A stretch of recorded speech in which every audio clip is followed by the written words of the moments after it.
Cindy met and fell in love with Rick Thomas during her freshman year of college. He was funny, energetic, and always knew how to make her laugh and feel special. They enjoyed long Sunday walks and sneaking into empty campus buildings to talk for hours. Rick was both handsome and kind, qualities Cindy's parents and his family appreciated. His sister Kathy once joked, "If he ever breaks up with you, we'll definitely miss him." By his last semester, Rick secured a job with a big investment firm on the West Coast, while Cindy earned her teaching degree and found a job in Orange County. To celebrate, Rick took her to dinner in San Clemente and proposed with a beautiful ring that belonged to his grandmother. Cindy tearfully accepted, and the surrounding diners applauded. 9 years later, Cindy, now 32, had twins, Michael and Sarah, and was teaching 7th grade math. Tired of the low pay and long hours, she decided to leave her job. She managed to find a new career path within 5 months, thanks to her college best friend Kelly. Kelly was a free spirit, always dragging Cindy into adventures. One day, Kelly invited Cindy to be her date for her boss's wedding in Napa. After discussing it with Rick, who encouraged her to go, Cindy agreed. At the wedding, Cindy watched Kelly dance with a much younger groomsman and chatted with the bride's cousin Sally, who remarked on the need for a good event coordinator. This comment sparked an idea in Cindy. Within 6 months, she started her event management company, We Plan You Play. Utilizing her organizational skills, 2 years later, Cindy's business thrived, especially with destination weddings on the California coast. That's when Cindy met Bennett Davis, who owned 3 upscale boutique hotels perfect for destination weddings in San Diego, Santa Barbara, and the Monterey Peninsula. At 26, Bennett bought a rundown mansion in Santa Barbara, working tirelessly to open it on time and under budget. Despite initial slow growth, he reached profitability by the 4th year. He then expanded, opening hotels in San Diego and Monterey over the next 5 years. 14 years later, Bennett was still dedicated to his business, but also enjoyed fine wines, dancing, and socializing. Known as a CBNA, a confirmed bachelor but not in prick, he treated people fairly and was clear about not seeking long-term relationships. At 40, he was content with his life. About 16 months before a significant event, Bennett and his manager, Lori Templeton, attended a hospitality industry convention in Los Angeles. There they encountered Cindy Thomas at her We Plan You Play exhibit. Bennett was impressed by Cindy's presentation and intrigued by her bright blue eyes. They had a 45-minute conversation, where Bennett asked both professional and personal questions, gauging her experience and personality. Cindy, wearing a wedding ring, answered enthusiastically, appreciating Bennett's mix of professionalism and lightheartedness. Lori observed Bennett's genuine interest in Cindy. At the end of their talk, Bennett invited Cindy to dinner, but she declined, mentioning her family. Instead, they planned for Cindy to visit his Santa Barbara hotel for lunch and a tour the following week. Cindy's visit went exceptionally well. She arrived early and visited the nearby Old Mission before meeting Bennett and Lori. The valet warmly welcomed her, and she was pleased with the hospitality. As she approached the hotel lobby, she saw Bennett, dressed sharply in khakis and a dark blue shirt, which highlighted his strong features and dark eyes. Cindy rarely noticed other men besides Rick, whom she considered gorgeous. However, Bennett Davis, who owned 3 boutique hotels in San Diego, Santa Barbara, and the Monterey Peninsula, caught her attention with his good looks and charisma. When they met for a tour of his Santa Barbara hotel, Bennett welcomed Cindy warmly. They shared a mutual respect for hard work and success, and instantly connected. Cindy wore a stylish but modest black sundress and sandals, aware that appearances mattered in business. During the tour, Bennett impressed Cindy with his attention to detail. They enjoyed a lunch with California wildflowers and her favorite Pinot Noir. Bennett's charm was evident, but Cindy remained professional, limiting her wine intake to focus on business. After lunch, they toured the hotel, and Cindy impressed Bennett with her knowledge of the property's history. They laughed and discussed potential partnerships for hosting weddings and family reunions. When it was time to leave, Bennett warmly shook Cindy's hand, holding it a bit longer than usual, and kissed her cheek. Cindy felt a surprising connection to Bennett but reminded herself of her commitment to Rick and their children. Driving home, she found a book her daughter had left in the car, bringing her back to reality. Cindy chastised herself for entertaining thoughts about Bennett and resolved to stay focused on her family and career. Back at the hotel, Bennett settled some business matters before retiring to his room to rest before his evening beach run. Lying on his bed, he thought about the day, and especially about Cindy. Unlike other beautiful women he had dated, Cindy stood out for her inner and outer beauty. She was married, but he couldn't stop thinking about her. At the same time, Rick was at home cooking dinner with their kids, Michael and Sarah. He felt blessed to have Cindy in his life. When she arrived, they had dinner together. And Sarah shared a story about playing with the neighbor's cat. After the kids were in bed, Cindy made love to Rick, perhaps to reassure herself. Over the next 6 months, Cindy organized 4 weddings at Winfield Scott. Bennett's subtle touches and frequent visits made an impact on her. Rick only accompanied her once, early on when Bennett was away. One night, after a successful wedding, Cindy and Lori shared a leftover glass of Dom Perignon on the patio. Lori, taking off her shoes, said, "Can we talk?" Cindy agreed. Lori expressed concern for Cindy, noting that Bennett was attracted to her and might pursue her if given the chance. She warned Cindy that getting involved with Bennett could ruin her marriage and that Bennett wouldn't settle down with her. Cindy moved to tears, admitted her confusion. She loved Rick deeply and couldn't imagine hurting him, but Bennett's allure was hard to resist. Lori's gaze was firm but caring as she advised Cindy to consider her family's well-being over her attraction to Bennett. Cindy was left grappling with her feelings, knowing the potential consequences. Cindy took a few sips of champagne, pausing to gather her thoughts. Lori let her take her time, knowing Cindy needed to process everything on her own. "I've never felt restricted in my life. I fell for Rick quickly, but always felt in control. With Bennett, I feel out of control. If the moment came, I think I'd give in," Cindy admitted. 6 months ago, I would have been offended at the idea of being unfaithful, but now I'm struggling. Marriage is a commitment both ways, and I can't imagine Rick with someone else. Why am I even considering this? What will you do? Lori asked gently. 80% of me wants to stay true to Rick and the kids. This is a great business deal and I want to maintain professionalism. But 20% of me thinks I can have a fling, get it out of my system and move on, Cindy confessed, tears in her eyes. Lori hugged her and offered support. The next day, Lori confronted Bennett. "If you pursue Cindy, I'll quit. I've worked with you for 7 years and I'll know," she warned, leaving his office without waiting for a response. 3 weeks later, a sudden rainstorm disrupted an outdoor wedding. Cindy and Lori worked tirelessly to salvage the event. Late at night, Cindy and Bennett found themselves alone. Bennett comforted Cindy, telling her she had done her best despite the weather. Cindy, feeling vulnerable, leaned into him.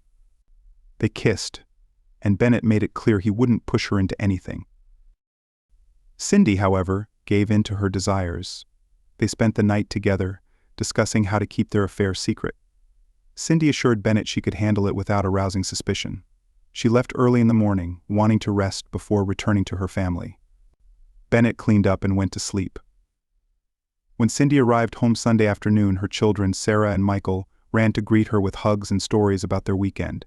She hadn't been home since Friday lunch but was welcomed with joy. "Daddy took us to the big kiddie park yesterday and we went down the giant slide. Ralph is back and Mrs. Bowling brought us cookies. Daddy made Mickey Mouse pancakes for breakfast and said we might go to Disneyland next week. Mommy, did Daddy ever take you on rides?" Cindy winced at the mention of Daddy and rides, recalling her recent affair. She mentally shook off the guilt as she saw Rick looking fit in his shorts and t-shirt. Hugging him, she said, "Hi, baby. It was a rough wedding. I'm glad to be home. How are the twins? We missed you, Cinderella, but I love weekends with the kids. I'm glad your business is thriving. I saw the storm on the news and knew you'd be busy. Let me get you a glass of wine and rub your feet." Son of a cow, she thought. Loving kids, supporting me. I can't lose him. Later they moved to the hot tub with wine, but Rick, exhausted, asked to skip it. Cindy agreed, hiding her relief. On Monday, Rick suggested a date night for Tuesday and she eagerly agreed. Early Tuesday, Rick packed for both of them and left a note. "Dress for your Cinderella date and be ready by 4 p.m. At 4 o'clock, they left the kids with Kelly and drove to the Ritz-Carlton at Dana Point. Cindy was stunned. "Is Kelly staying the night?" "Yes, I didn't bring clothes. You have a bag in the trunk." "Kelly checked it while you bathed the kids. You let her in my underwear drawer?"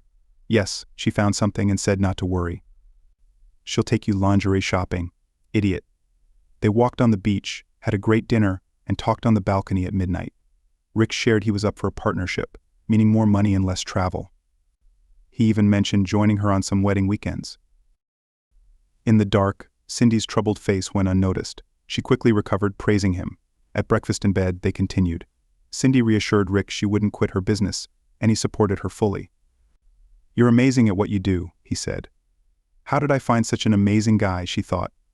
"I can't screw this up." She resolved to keep her affair with Bennett discreet. Despite her lack of guilt, she couldn't foresee the impending tragedy. Cindy believed she could juggle everything without hurting anyone, convinced that Bennett would eventually move on and she would remain with her family. She never imagined how wrong she could be. The next month, Rick was promoted to partner. Cindy had a wedding at a San Diego hotel and discussed securing their affair with Bennett. She had been on birth control since starting her business because she and Rick agreed 2 kids were enough. In late June, things began to unravel. Cindy and Bennett were in his office discussing new business terms when Lori entered. "I need to talk to you both," Lori said, seating herself. "Bennett, remember our conversation 4 months ago? I said if you two were dating, I'd leave." Cindy was shocked. Bennett stayed calm. "I saw you two kiss and go to bed the night of the storm. It was heartbreaking. You're acting selfishly, ignoring the consequences. I started job hunting the next Monday and will move to Austin in August to work for an event management company." Turning to Cindy, Lori said, "I warned you. This will hurt your family. Rick doesn't deserve this. I won't let this affect our professional relationship, but only talk to me about work from now on." She left the room, and Cindy and Bennett sat in silence. Cindy eventually said, "Bennett, I'm going home. I'm sorry for all of this. I'll call you in a few days." She drove to Orange County, checked into a Marriott, and cried herself to sleep after buying a bottle of Maker's Mark. Lori kept her promise and moved to Austin after working her last 2 weeks. Bennett didn't try to stop her. Cindy wanted to call Lori but settled for a text. "I'm sorry my actions hurt you. You warned me, but I can't let it go unaddressed." By early September, Cindy and Bennett's relationship was strained by guilt, but their attraction remained. By October, they resumed their affair. One Saturday night, after a late wedding, they took Bennett's BMW to a secluded chalet on the Pacific coast. "Oh my God, this is gorgeous," Cindy murmured, cuddling Bennett. Cindy had told Rick she was scouting Monterey and wouldn't be back until late Sunday. She just didn't mention she'd be with her lover. After checking out at 2 p.m., Cindy and Bennett walked on the beach and had lunch. They stopped in Big Sur for wine on their drive south. Cindy felt content, believing her business was thriving, her children were happy, and her affair was under control. In early December, Cindy coordinated a wedding at Bennett's Monterey Hotel. Rick, planning to surprise Cindy, booked a room under his name. He prepared flowers, her favorite wine, and bath oils, hoping to rekindle their connection. Unbeknownst to Cindy, Rick was already there. Rick waited until after the rehearsal dinner to surprise Cindy. He had spotted Bennett earlier, but stayed hidden. As he searched for Cindy, he heard her voice. Moments later, he overheard her say, "Not here. Please wait until we get back to your room." Turning the corner, Rick saw Cindy and Bennett together. Cindy, seeing Rick, screamed, "Rick, what?" Bennett stepped back in shock. Rick, heartbroken, fell to his knees. Cindy, realizing the gravity of her actions, sobbed and tried to console him. Rick, consumed by pain and anger, demanded, "Why?" As Cindy tried to explain, Rick stood up, anger building. "No, Cindy, don't talk to me. Take her to your room, Bennett. She's all yours." He turned to leave, rejecting Cindy's attempts to reach out. "Don't touch me," Rick shouted. "You were everything to me, and now you've ruined us. Just go away with your stud and leave me alone." Cindy couldn't fight the only common sense she'd shown in a year. She let Rick go, knowing this wasn't the time to try to explain or comfort him. She had broken his heart and needed to leave him alone. Shocked herself, she asked Bennett to leave her alone, then returned to her room. Lying on her bed, she tried to calm her racing heart, horrified by the mess she had created. Rick, meanwhile, sat at his desk for an hour, struggling to think. Realizing he couldn't stay there any longer, he decided to go home, arriving early Sunday morning. He planned to shower and change at his office before facing Mrs. Bowling and the kids. Before leaving, he wrote Cindy a note and left it on the table. "Cindy, I'm going home to the kids. You broke my heart and soul. I need time to think. When you get home, email me first. I'll leave before you arrive. Don't contact me otherwise. I can't trust you anymore. I loved you with all my heart, and now I hate you for what you've done." Bennett found Rick gone and the note on the table. He cursed himself for not being more cautious and felt powerless to help Cindy. He placed the note on her bedside table and stood guard outside her room. Cindy woke at 6, exhausted from emotional turmoil. She washed her face, cried, and then saw the note. She read it and collapsed, sobbing. Bennett came in, knelt beside her, and held her. Though tempted to blame Bennett, she knew their affair was a mutual choice. She remembered Lori's warnings and knew she wasn't a sufferer. Cindy had made her choices and now had to live with the consequences. "I'll go home as soon as I can pull myself together, Bennett." "I have to face this," Cindy said. "I know, Cindy. I wish things were different. You're an amazing woman and friend. If I could fix this, I would." "Just know I'm always here for you," Bennett replied. "Thank you, Bennett. I hope this doesn't hurt you, but we may never speak again." He hugged her tightly, like a friend, then left, telling the staff to bring her car around but to leave her alone. The staff, knowing the situation, went about their business. When Cindy was 15 minutes from home, she texted Rick, "Can we talk when the kids are asleep?" "It's all my fault, but I hope we can find a way out." Rick replied, "Cinderella, I've already fed the kids. This is our last contact until I reach out to you. Please honor my request." She wept, realizing the name Cinderella might never be used by him again. She was no longer his loving wife, but someone who had deeply betrayed him. At the end of the longest week of her life, Rick called. She answered immediately, hopeful. "Hi, Rick. I'm glad you called." Rick, steady but emotional, said, "I'll be home around 5 tonight. I'll try to act normal around the kids for a few hours, then sleep in the spare room. We won't talk until tomorrow morning." "Is that okay?" "Yes, Rick," Cindy said quietly. "When can we talk?" "We'll have Mrs. Bowling babysit Sunday afternoon. We'll find a secluded spot in the park to talk. We should spend Saturday with the kids, as we might not have many more days together." His words, if at all, hit her like a punch. She agreed, saying only, "Okay, honey." Rick replied, "Please don't call me with affectionate names again. We are adults in a nightmare. Don't claim love or affection for me again." He hung up, leaving Cindy in tears. They managed through Friday's pizza and movie night, even laughing a little. Saturday was similar, with efforts to appear normal. The hardest moment was a group hug on the beach, where Cindy saw the dead look in Rick's eyes. Sunday morning was spent in pajamas over pancakes. Rick told the kids that Mom and Dad were going out and Mrs. Bowling would watch them. The kids were disappointed, but accepted it. At the park, they found a quiet spot to talk. Rick sat across from Cindy, facing the park, always wanting to see if trouble was coming. "I'd like you to speak first, if you don't mind," Rick began. "If I speak first, I might not control my words." "I promise I won't interrupt you. Take as much time as you need. Please start whenever you're ready." Cindy felt this was like a negotiation, but since it was her fault, she let Rick lead. "Of course," she replied. "I don't know where to start, Rick.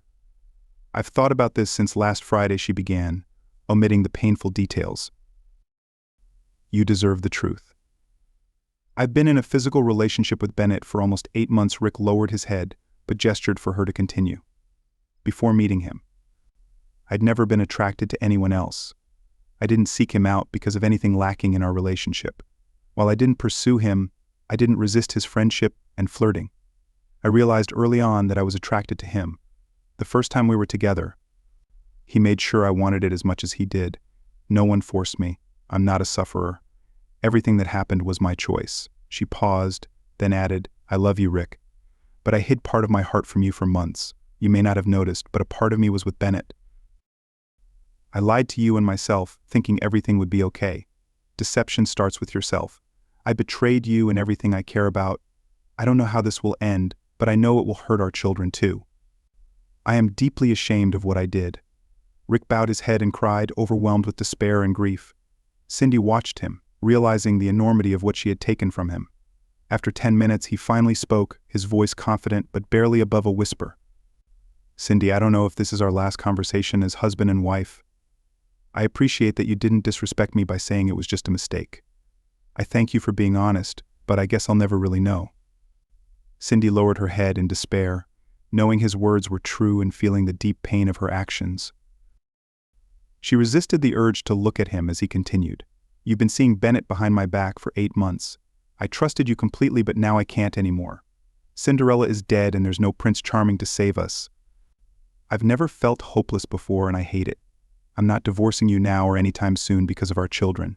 Divorce is worse for them than loss, but I can't pretend we're the same for the next 11 years until they graduate. I can't look at you or act like we're okay. I feel stuck and hopeless. I'm seeing a psychologist this week to find a way to cope." Cindy looked hopeful, but Rick quickly added, "I'm not doing this for you or our marriage. It's for my sanity and to keep loving our children." Cindy asked, "Where should we stay?" "A hotel or an apartment?" Rick replied, "We'll stay in the house for now. I'll take an overnight business trip weekly, and you can continue your work weekends. What you do then is your choice." "I'm not taking care of you now. If you prefer Bennett, go ahead." "Rick, I'm not going to," Cindy protested. Rick raised his hand to stop her. "Please stop. You're acting like I care about what you do. I need to not care about what you do. I need to not care about you just as you've not cared about me for the past 8 months. Maybe a psychologist can help me protect myself better. Until then, you're on your own." They sat for half an hour, crying without touching or comforting each other. Lori's warning had come true. The consequences were unbearable for Cindy, and it was only the beginning. For the next month, they pretended everything was normal for the kids. They attended Sarah's soccer games and Michael's karate lessons, convincingly. Even Miss Snyder at the parent-teacher conferences noticed nothing wrong, but behind closed doors, it was different. Cindy wanted to talk, and Rick struggled to keep from falling apart. Cindy took responsibility for her actions, but it didn't lessen Rick's betrayal and humiliation. He told the kids he had overnight business trips, using that time to think and plan. He realized he would need long-term psychological help if this continued. Rick? A new partner at his firm, excelled in analytics, evaluating investment risks and opportunities. He now applied that thinking to his personal life, weighing the pros and cons of staying with Cindy.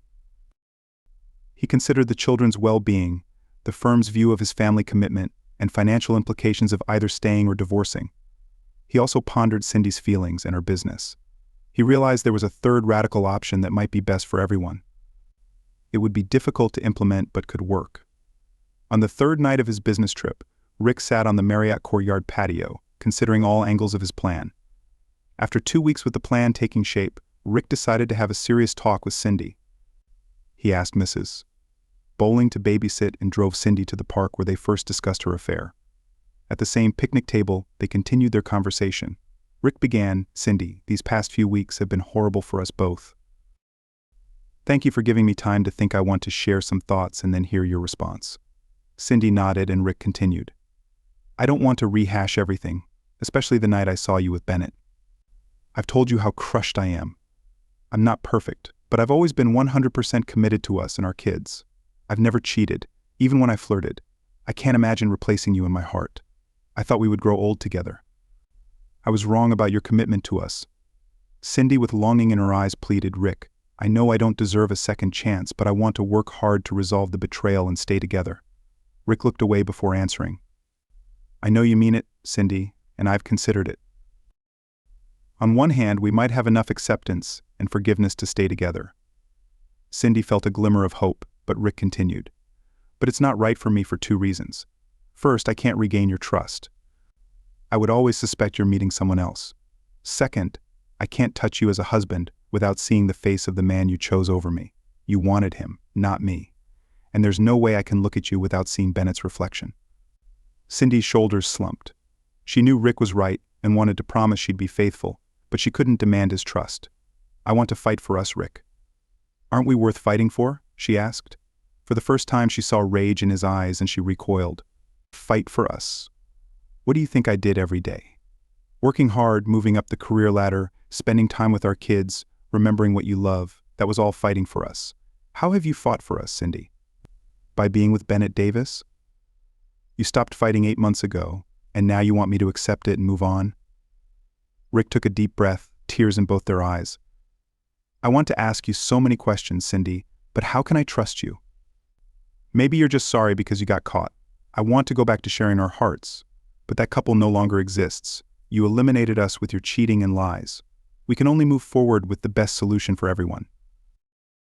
I realized our night at the Ritz was after you were with Bennett. You partied with him, then came home and let me wine and dine you, thinking you were my faithful wife. I must have seemed like such a fool to you, happy to hear how proud you were of me. But no more." Cindy couldn't argue against anything, only feeling deep regret for the pain she had caused the man she had claimed to love with all her heart. He was right. He had fought for their relationship every day. She was the one who had betrayed his love. Her infidelity had been heartless to the husband she adored just a year earlier.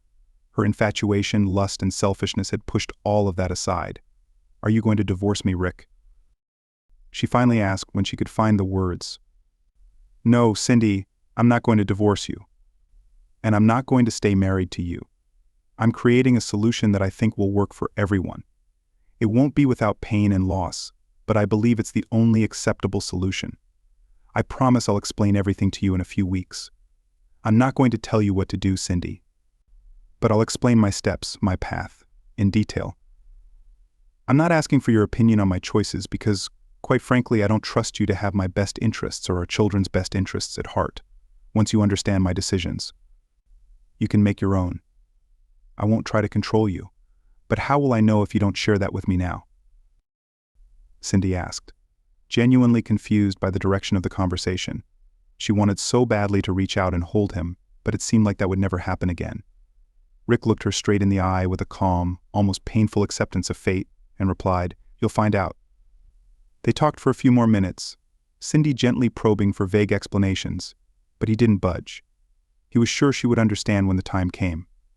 "A few months ago, my friend and co-worker Lori warned me that if we danced to his tune, the piper would eventually show up and demand payment." I guess she was right. Rick was surprised to hear that Lori knew what was going on and had tried to warn Cindy and Bennett. It only hurt him more. "So before you were having fun with Bennett, you were warned and you didn't stop. You didn't come to me to tell me about your struggle. You just carried on." Tears were already flowing freely from his eyes. Her husband was sobbing. Cindy burst into tears again and dropped her head in her arms, sobbing uncontrollably. Rick stirred, and she thought that maybe he would come to hold her. "Please, God, let him come and hold me," she begged in her heart. Instead, he stood up and moved toward her, folding his arms across his chest. When she raised her head, he said, "The trumpeter has come and is demanding at least partial payment. Maybe someday it will be time for full payment." 2 weeks and 4 days later, Rick left for his weekly business trip, where he had time alone to sort himself out and work through his pain. He hugged and kissed his children goodbye, and it seemed to Cindy that he was a little sadder than he had been the last few days. It must be hard for him to say goodbye even for 24 hours, she thought. Cindy was sleeping better at night because she was taking melatonin, which helped her fight sleep at night. Rick suggested that she leave the children overnight with Mrs. Bowling and her cat, who had become almost an aunt to the children. Rick suggested that she could get a good night's sleep after a couple of glasses of wine. Cindy agreed. Mrs. Bowling happily welcomed her young friends. At 5:30 a.m., her cell phone had been ringing nonstop for 3 minutes before she heard it, flipped it open, and picked it up. The screen flashed with the word, "Emergency." "Hello," Cindy said, trying to force herself to wake up. "Is this Cindy Thomas?" "Richard Thomas's wife?" said a professional voice on the other end of the line. Cindy sat up sharply in bed. No one called him Richard. "Yes, that's her. Is everything all right? Excuse me, Mrs. Thomas, but let me clarify that you live at 918 South El Camino Court." "Is that correct?" "Yes," she almost shouted into the receiver. "And can you tell me what kind of car your husband drives?" "A dark gray 2019 Lexus S." "Why? Is something wrong, Mrs. Thomas? I regret to inform you that your husband was involved in an accident on California Highway 79, west of the Pacific Crest Trailhead near Warner Springs." "Oh no, my goodness," Cindy exclaimed. "Is he all right? Is he in the hospital or in an ambulance?" "I'm very sorry to inform you, Mrs. Thomas, but the accident turned out to be fatal. I don't know any other details, but his body is being transported to the University of California Medical Center in San Diego and should arrive there within the hour." "I'm sorry for your loss." Cindy was stunned and couldn't move or even comprehend what she had just heard. Then the news hit her and her screams would have woken anyone nearby. She cried and screamed into her pillow for almost an hour before exhaustion set in. She began to regain her senses, realizing she had to tell the kids. But how and when? She needed to call her mom and Rick's parents in Denver. She craved a friend's support but didn't know where to turn. She needed to get to UCSDMC immediately, but doubted if she could drive. Kelly was in Europe on business, so she couldn't help for a few days. Cindy splashed water on her face, dressed quickly, tied her hair into a ponytail, and headed for the door just as the doorbell rang. How strange, she thought, so early. It was Brad Stanton, the family lawyer, and one of Rick's best friends. He looked devastated. "Cindy, I heard about the accident on the morning news. I'm so sorry. With those words, she collapsed in his arms, sobbing and shaking violently. Brad held her in the doorway for a moment. Just then, Mrs. Bowling came out of her house in her bathrobe, running across the lawn with a concerned look. Cindy was too upset to speak, so Brad filled the void. Mrs. Bowling cried but immediately embraced Cindy, offering comfort. After a few minutes, Cindy insisted on going to the hospital in San Diego. I have to see him, I have to see my Rick. Brad and Mrs. Bowling agreed that she would watch the kids, briefly tell them where Mom was, and take them to school. They would find out soon enough, but not now. Brad insisted on driving Cindy, and within 5 minutes they were on the road. Cindy's phone started ringing and buzzing with calls and messages from friends.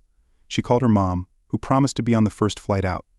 Cindy then broke the news to Rick's parents, Connor and Lily Thomas. They were devastated, but also promised to get the earliest flight. They expected to arrive by the time the kids returned from school. Cindy turned off her phone, looked out at the Pacific Ocean, and started crying again. The next 5 days were a nightmare. Explaining to the kids, thanking Grandpa, Grandma, and Mrs. Bowling for their help, talking to authorities and insurance companies. Cindy had 3 separate life insurance policies, arranging the funeral and managing clients who had booked weddings or family gatherings. The tasks seemed endless. Cindy was also troubled by questions. What was Rick doing an hour out of town on a deserted road so early? While no one called it reckless, he was speeding. The toxicology report showed Rick had only blood in his system, no booze, pills, or any substances that could impair his driving. The contents of his stomach showed he had eaten steak, salad, and potatoes the night before, drinking only water. Cindy was stunned. Bennett picked up his phone several times to text Cindy, but decided against it. He knew she was suffering immensely and realized his message would only make things worse. Lori was in a meeting with a new client when she got the news.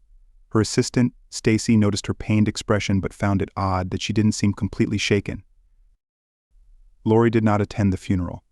The funeral was held Friday morning and everyone who knew Rick attended. Cindy was shocked by what people said about him. She knew he was amazing. But hearing story after story, she realized just how loyal, caring, generous, and respectful he was. This made her feel even more desperate, thinking that if she had been more engaged with Rick, her affair with Bennett wouldn't have happened and Rick would still be alive. She needed to find out just how right she was. Late Sunday afternoon, Brad showed up at the house. He briefly spoke with Cindy's mom and mother-in-law, who immediately took the kids and left. When Cindy came downstairs, she saw Brad at the kitchen table with a peculiar expression. She offered him a drink, which he declined. Inviting her to sit, he began. Cindy, before I convey what I've been instructed to, I have 2 things to tell you. I'm your friend, but today I'm here as a representative of a client. That client is Rick. Cindy covered her mouth with her hand and gasped. I say my client is Rick because even though he is dead, I still act as his attorney and handle his legal and financial affairs. The second thing you should know for sure is that I had no idea what was going to happen to Rick. Cindy thought this was strange. How could anyone know what would happen as a result of an accident? Or even that an accident would happen? Brad understood her confusion. Rick told me verbally and in writing that if anything happened to him, I was to honor his wishes. He paid me in full for the work, even though I offered to do it as a friend. He insisted that everything be done legally and properly. I don't know the contents of this note, but I know it is a letter from Rick to you. I have been instructed to deliver it to you and leave immediately before you open and read it. Cindy took the letter from Brad, her hands shaking violently. What else did he instruct you to do? She asked. Brad looked a little embarrassed but replied, I'm sorry, Cindy, but this is confidential information between me and my client. Rick strictly forbade me from giving you any details about our conversations, my duties, and his wishes. Again, I apologize. With those words, Brad got up and left without waiting for Cindy's response. Cindy opened the letter and Piper reappeared to collect some of his debt. Cindy, you already know I'm dead and the funeral is over. Brad handed you this note and left. The kids are with my parents and your mom. They know not to come home for a few hours as you will have a hard time processing this. This is the third option, Cindy. It's the best way I could find. I loved you with all my heart. And now that's gone, you've taken it away. I think it's the best thing I can do. 1, you will know that 2 weeks ago, I bought 3 acres of land by the lake at Eagle's Nest. It was for this reason that I was driving on Highway 79 where the accident occurred. The thing is, I bought the property because I had been promoted and we were both making good money. It was supposed to be a surprise for you and the kids, a place where we could build and grow during the summer and long weekends. First, of course, it's a scam. Buying real estate is a cover. But whatever you do, you have to stick to it. Insurance companies won't pay a claim if they find anything suspicious about my end of life. I visited the new cottage to do some errands and decided to get up early and go home. I was in a hurry because I had a meeting with a client at 9:30, so I was driving fast and lost control of the car. The insurance companies might do a little digging, but they won't find anything. Brad will take care of it if you stick to the story. 3. As far as insurance goes, I changed my will. In the last few weeks, 90% of my money, about $3 billion, will go into a trust fund for the kids. They will be able to get whatever they need to pay for college and grad school if they want. The rest will go to them when they reach age 30 and will be split equally. Brad will take care of those details when the time comes. I'm leaving you 10%, or about $300,000 to hold you over until you start working again in a month or so. I wouldn't leave you anything if my conscience allowed it, but I realize you have to take care of the kids while you pretend to grieve for me. So there's enough for that. First, as for our beautiful children, a while back I told you about a psychologist's advice that end of life is easier on children than divorce. I did some deep research and found several studies that indicate that this is true. That's why I couldn't divorce you, Cindy. I couldn't do that to my children. I think someday they will find out the truth about everything, and then they might hate me. I hope they don't. And if they do, I hope they have someone to explain to them how unfair life can be sometimes. I'm grateful that now and for the foreseeable future, they can grieve their loss and not have to bear the burden of rejection that comes with divorce. Second, I can't tell you what else to do with your life. I suppose you can go back to Bennett. But there may be someone else you are interested in. Whatever you do, please think of the children first and do what is best for them. They will be leaving home in 9 or 10 years, so maybe you can keep your lovers away until then. Third, finally, I have one small request. When you are done with this note, burn it until there are no ashes left. If the insurance companies find it, it will ruin our children's financial future. Reread it a couple more times. But please, if I mean anything to you, burn this note. Don't worry, maybe you'll hear from me again someday. Rick. Cindy cried harder than she ever had before. She collapsed onto the floor, sobbing and wailing, calling out Rick's name. Overcome by the weight of her affair's aftermath, she feared it was more than she could handle. After about an hour, she finally gathered enough strength to sit up and reread the note 2 more times. Then she walked over to the fireplace and burned it until only a small pile of ashes was left. Piper had indeed come on a call, or so she thought. It's been 12 years since Rick Thomas died on California Highway 79. In reality, he died the moment he saw his wife with another man who betrayed him, their children, and their future. The rest was just details of how and when it happened. Cindy never remarried and kept Rick's end of life a secret. She followed his wishes and used the $300,000 to support the family as they grieved. It took her over a year to go back to work. She tried to adopt a professional persona, but her business focused mainly on weddings and family events, which she found challenging. She worked for an event planning company and made significant career progress in building relationships. She dated occasionally but never found anyone like Rick. She also saw herself as damaged goods, though counseling helped her cope. She wondered if she met someone new and married again. Would she end up cheating? Michael and Sarah urged her to date and find happiness. Dad would want you to be happy, they said. Yes, he always wanted me to be happy, she thought, and I used that to justify destroying him. The pain began to resurface.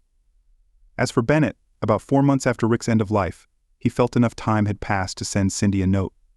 Lori had observed that they were no longer lovers, but Bennett remained a faithful friend. One morning he decided to send her a message. It read, "I'm so sorry, B."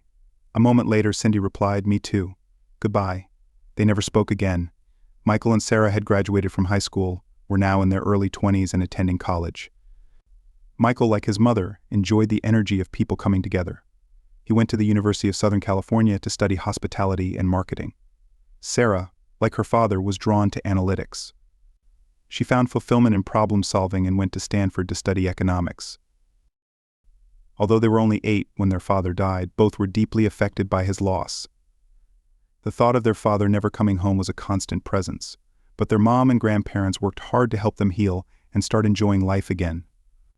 Each of them, in their own way, used their father's memory as motivation for their lives. On a warm spring morning, Cindy sat at her desk in her apartment.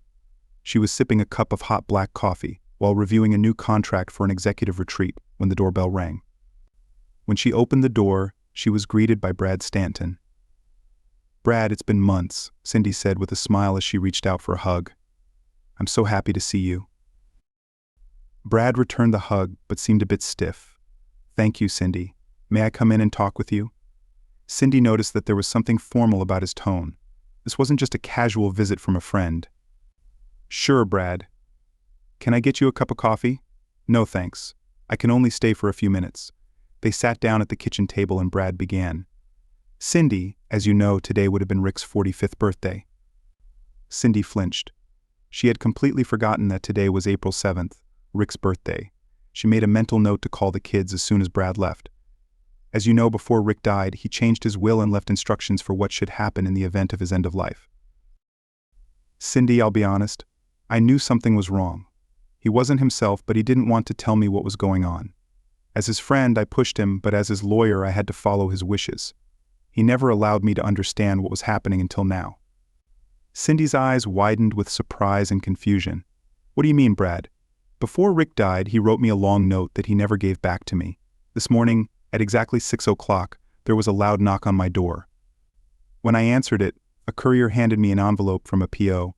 box in Austin, Texas. I was a bit annoyed at being woken up so early, but curiosity got the better of me. I went back to my office and opened it. Inside was a 12-page letter from Rick and a short handwritten note from someone named Lori. Cindy began to tremble with a mix of resentment, pain, and memories. Brad continued. The note simply said, "Please read carefully and follow the instructions." I started reading Rick's note. The first line was so typical of Rick. "Hey buddy, get your back out of bed. I need you to help me finish some unfinished business." Yes, I know, at 6 a.m., I told him it was exactly 6 and paid a little extra to make sure they were reliable. I won't detail the rest of the notes, Cindy, but I will say that Rick told me everything. The whole 9 yards in detail. He paused briefly to let her absorb what he'd said and saw tears begin to form in her eyes. "I can't imagine how you could do that to a great guy like Rick. A guy who gave you all his love and devotion. A guy who eventually gave you his life." Brad stood up and finished his business. Handing Cindy a white envelope with her name on it, he said, "Cindy, I never want to talk to you again. I will keep in touch with Michael and Sarah because they are my best friends. If I see you at a social function, I'll be polite for their sake, not yours. But don't ever try to contact me. Do you understand?" Cindy could barely get a word out, but looked at Brad and replied, "Yes, I understand." With those words, he turned and walked away. But as he left, she heard him mutter, "Selfish goddamn strumpet." The envelope lay on the table, daring her to open it. She recognized the handwriting. It was Rick's. It took a few minutes before she worked up the courage to open it, but she finally did. "Cindy, it's been 12 years since the events that brought us to this morning. In my last letter to you, I mentioned that maybe someday you would hear from me again. Maybe someday the children will know what happened to us and to them. Well, today that day has come. First, when I found out that Lori tried to talk you out of having fun with Bennett, and you ignored her advice, I decided to turn to her for help. She's the only person on the planet who knew of my intentions. She begged and pleaded with me not to do it. She even said that I could take the kids and come to Austin to visit her. Imagine that. A woman of real character. I wish I had met her before I laid eyes on you. Anyway, when I declined to, she agreed to go along with my wishes. Second, my first request was that she keep this note until today, my 45th birthday. On that day, she was to give Brad this note, along with a note for him promptly at 6 a.m. The note was to have Brad read my letter and then give it to you. I had a backup plan to get this note to you no matter what, but I hope Brad and Lori are in good health and were able to help me finish the job. Third, this morning, both Michael and Sarah will receive a similar note from me outlining everything that happened 12 years ago. I haven't left anything out. They are adults. I believe they have the right to know the truth, the whole truth. The statute of limitations on insurance fraud in California is 4 years, so their inheritance is safe. As I mentioned in my previous letter, they may hate me for this, but I'm sure Brad and Lori will help them make sense of what happened. Good luck trying to get rid of the lies you have told your children over the past 12 years. I'm sure if they want to talk to you, they will have more than a few questions. Fourth, if your mom and my parents are still alive, they will receive a similar note as partners in my firm. Fifth, as for Bennett, today's Santa Barbara News Press will publish a full-page memo about his machinations with you. It details how the two of you planned and created amazing wedding events while you cheated on me and he entertained a married woman. The article ends by urging people to seek help elsewhere. I may not be able to destroy him, but I hope it will make his life miserable for a while. Maybe you two can get together if you haven't already and have some good fun to ease the pain. By the way, you are named specifically in the article, so some friends and coworkers may have questions for you as well.